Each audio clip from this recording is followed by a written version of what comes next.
Today on the Down Under series, we have with us Aaron Atton. Aaron Atton came into Melbourne when he was 11 years old. Since then, he has been very busy. His career-wise, or his daytime job, is in real estate. But his actual job is music. I will let Aaron explain how he came to be here, how he came onto this platform, and what really interested him to become what he is today. He's on Spotify, he's released so many singles, he's been on Homegrown in Sri Lanka, and he's now all over the place. So we're going to be hearing a lot more about Aaron, but right now we have him here with us today. Hi Aaron. Hey, how you going, Imran? Not too bad.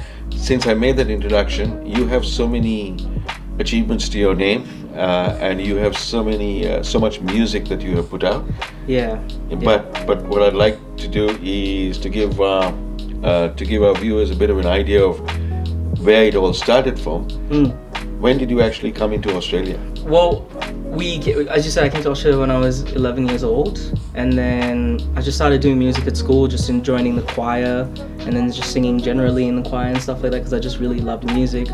But I really started in Asian International School in Colombo in that choir. So that's my true origin. That's where my true birth of, I suppose, my love of music kind of happened at. But when I came to Australia, it was more so just trying to kind of find my feet in terms of what my real job's gonna be, what I'm studying, and where I can go to university and stuff like that. And yeah, eventually I got into uni. I did a bachelor's degree in business and finished high school. And one day I was just with one of my mates at the park, and we were talking about life and things like that. And he just kind of put it to me bluntly one day. He was like, "Bro, what do you want to do?" And then I said, "Man, I just want to sing." And then he goes, "Then effing sing, man," And then yes, long story short, I found my first couple of producers and made my first 2 singles, and we did a small video for it as well. But then the real success in Sri Lanka happened when I did my 3rd single with my producer Kieran, who is an absolute weapon producer behind the monitor. It was a song called Missing You, and that was actually #1 on the Yes FM Homegrown chart for a few weeks, which was one of my greatest achievements, because I remember listening to Yes FM on the way to school with Dad every day in Sri Lanka. So that was super, super surreal. Is that the one hosted by Yasmin Yusuf? Yes. Right. Angel Yasmin. Yeah. Angel Yasmin. Yeah. Okay. You're going to hate me for this. Why? Because I happened to bump into your mum and I was talking to her. And she said she pushed you when you were at Stafford, I think, or Asian International in Sri Lanka, to go sing, and you were a bit reluctant. Yeah, I definitely didn't want to do it. And she said that you went in and sang with 2 rabbit ears. Am I right? No, reindeer. Reindeer, yes. Okay. So I did Rudolph the Red-Nosed Reindeer as a solo for our school concert. Yeah. So this is a huge leap from Rudolph the Red-Nosed Reindeer to where you are now.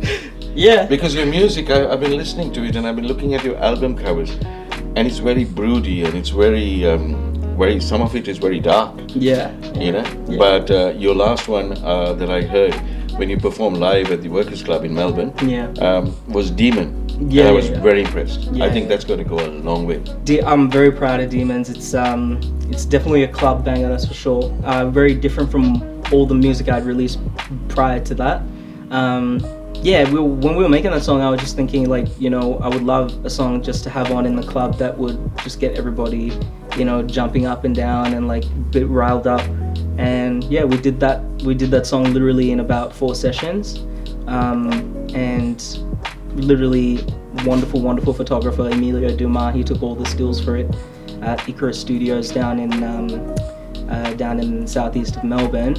And yeah, those are some of the most incredible visuals that I think I've been lucky enough to be a part of. So Emilio did the covers for it? Yeah, so Emilio Dumas does most of my film photography and my stills. Okay. And Emilio Dumas is here with us today, taking stills again. Yes, he is. Emilio, can you come and say hi to us here? He's right there. We're all right. Yeah.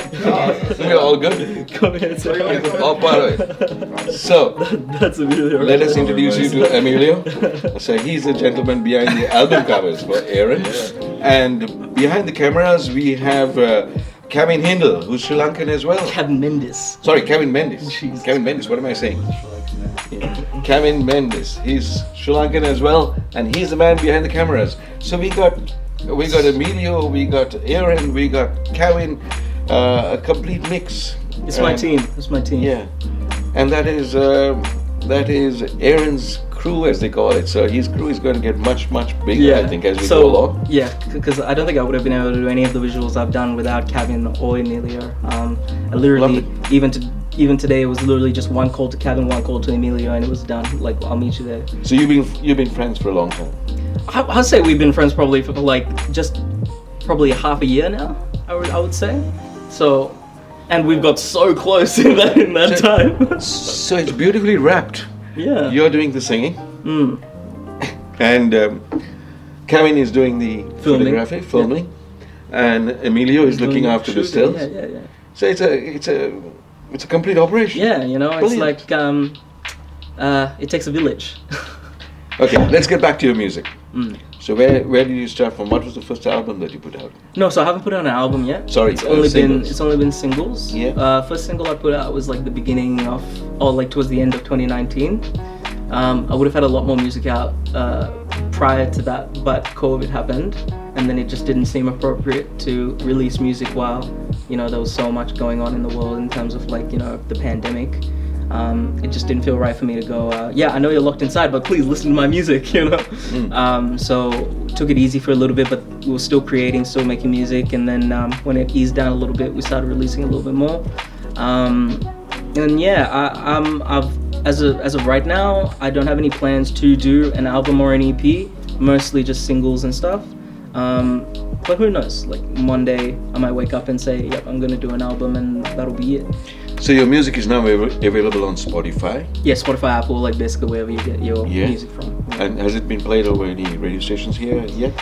Not as of yet. Maybe some local stations here and there, but nothing in terms of like the mainstream radio You were on stations. radio recently, weren't you? For something. Yeah, It was for a smaller radio station, which was still huge for me because that was like my first debut on Australian radio. Right. And then I've met some amazing people. There's an amazing organization here in Australia called Oz Dollars, and the guy that runs it, or one of the guys that runs it, his name is Matthew Craig, and he's a Sri Lankan as well, and he's probably one of the pioneers in the Australian hip hop industry, and he's given me a lot of insight as well on how I should move and how I should, plan my career out, and I'm forever grateful for him as well.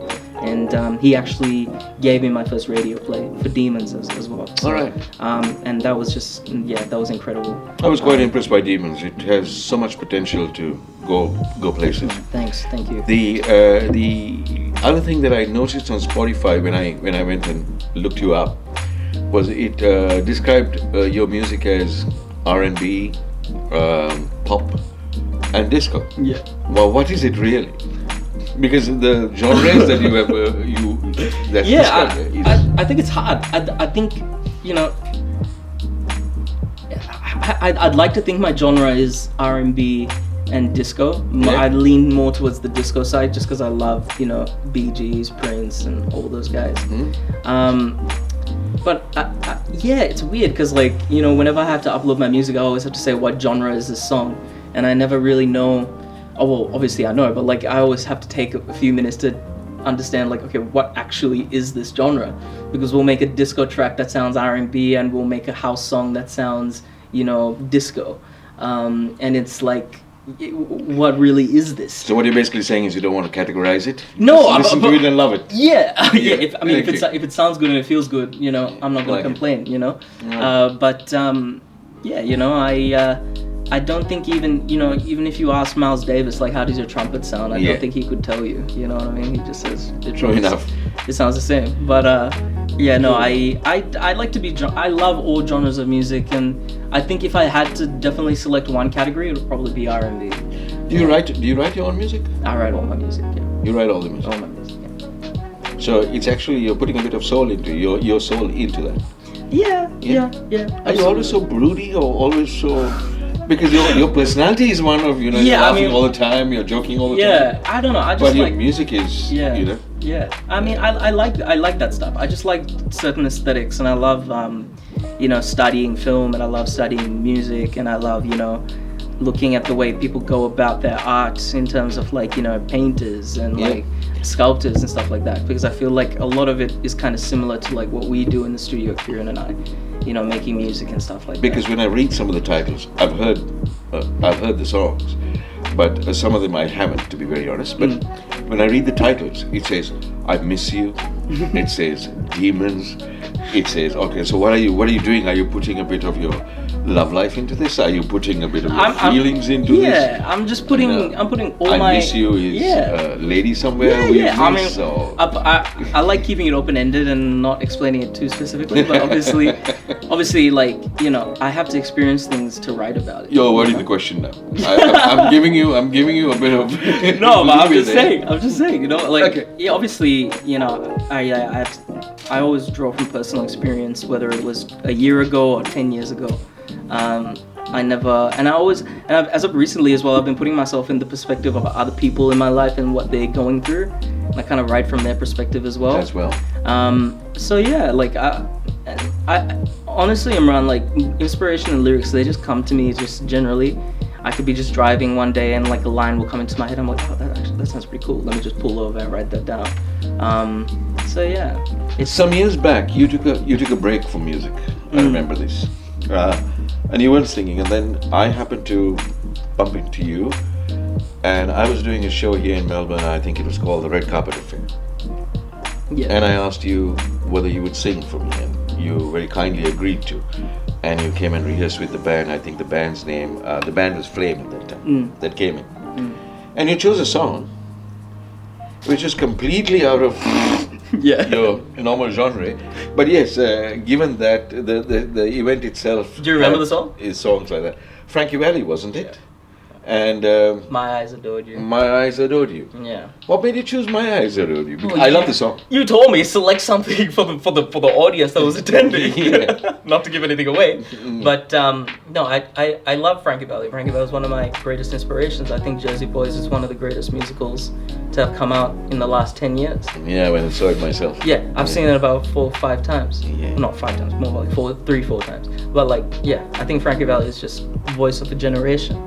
And I just love that song specifically so much because that was my grandmother's favorite song. So we sang it and then we did a small dedication to her, and like I thought that was really nice. And thank you for giving me that opportunity. Yeah, that's alright. But you know what I regret? I regret that I don't have a clip of that song because I didn't video that. Well, unfortunately, I didn't have my amazing media team back then. So you would have had the whole thing. Yeah. I have the stills. I remember seeing you with a huge diamond at the back. Yeah, that's right. That's right. Yeah. So that's where it is at. So Melbourne has been your stepping stone or the start of your musical career? Yeah, Melbourne has kind of afforded me a lot of the opportunities to, start a music career. Where do you plan to take this? I know because of COVID we are all now stuck because we can't do live events and stuff that. It's happening all over the world. Where do you plan to take it? I'll take it as far as it goes. I don't want to take it too seriously, but at the same time I want to take it seriously in the sense that I don't want to put out mediocrity. I want to put out like good stuff, good music. Fair enough.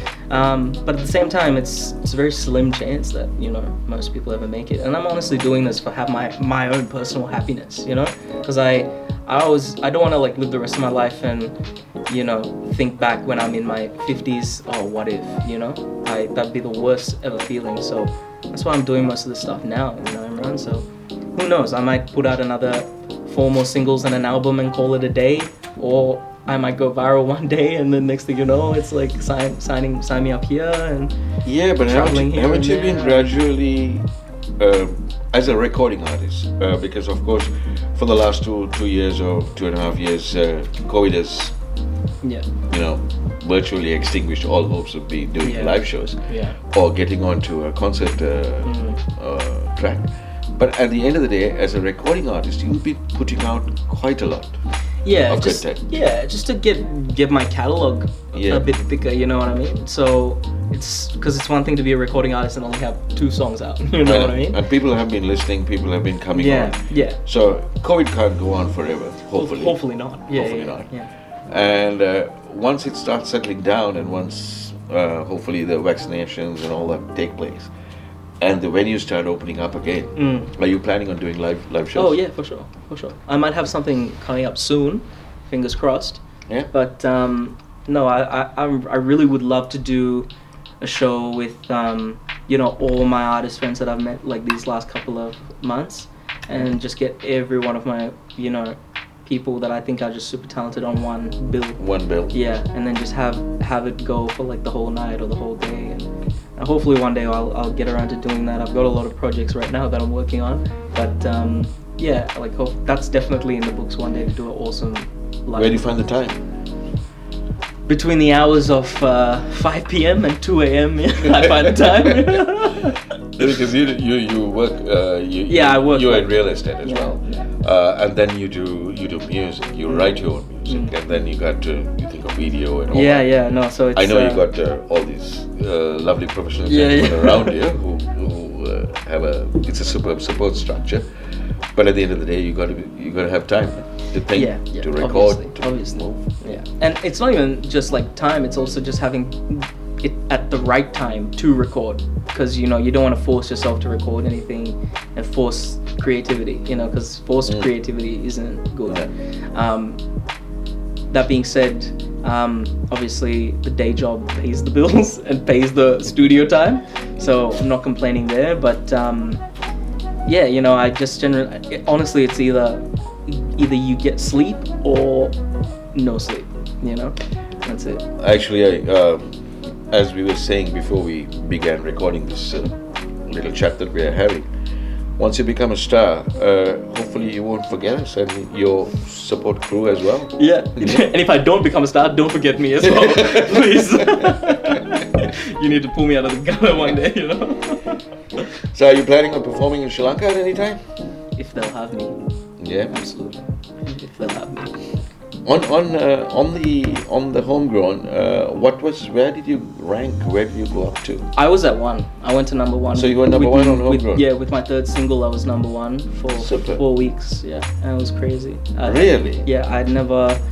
Yeah, Yasmin literally.